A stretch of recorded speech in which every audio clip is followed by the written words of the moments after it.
तहरीक लब्बैक पाकिस्तान हमारा मंशूर सिर्फ इतना है कि इन्हें जाना इन्हें माना, ना रखा गैर से काम। लिल्लाहिल हम्द में दुनिया से मुसलमान गया। हमारी और कोई बात ही नहीं है, हमारा किसी से कोई झगड़ा ही नहीं है। हमने ना किसी को गिराना है ना ही किसी को उठाना है। हमने बस रसूलुल्लाह का दीन तख्त पर लाना है। हम हर जालिम का हाथ रोकना जानते हैं। जिनको लब्बैक या रसूलुल्लाह के नारे से दर्द है वो तो कहते हैं कि जनाब तुम हमारे मुंह के ऊपर चढ़कर कहते हो लब्बैक या रसूलुल्लाह। मैंने कहा हमारे कायद ने हमें कहा है जहां कोई मुनाफिक नजर आए, जहां कोई दीन का गद्दार नजर आए, उसके मुंह के ऊपर चढ़कर कहना है ताजदारे खत्म नबुव्वत जिंदाबाद।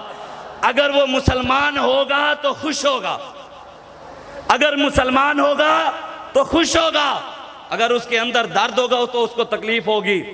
हमारे इलाके का शायर बात करता है, कहता है कि जिन्होंने ये कहा कि जनाब हम आशिक़े रसूल हैं, कि हम मुसलमान नहीं हैं, हमें तुम, वो कहता है कि चेहरे पे इतना गर्द क्यों है, चेहरे पे इतना गर्द क्यों है, लहजा तेरा इतना सर्द क्यों है, अगर मुसलमान है तो खुश हो, लब्बैक के नारे से इतना दर्द क्यों है।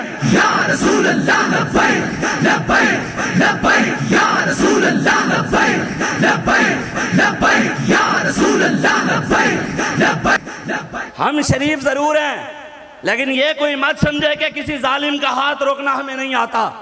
हमें रब ने निशानी करें दी है लटकाने वाली। वो कहता है दौर वफादा मंगी आंसू, दौर वफादा मंगी आंसू, इश्क नबी चिरंगी आंसू, जैवी पुत्रो चूचा की थी नाल करें दे टंगी आंसू। इसलिए हमें तुम, वो कहता है तू अपने कद को देख जरा, हमारे नाप का नहीं है। ऐलान करते हैं लब्बैक वाले कराची तुम्हारे बाप का नहीं है। ये सारा पाकिस्तान हुजूर के नाम पर हमारे बड़ों ने बनाया था, ये रसूलुल्लाह के नाम पर बना था, और यहाँ इंशाअल्लाह रसूलुल्लाह का दीन तख्त पर आएगा।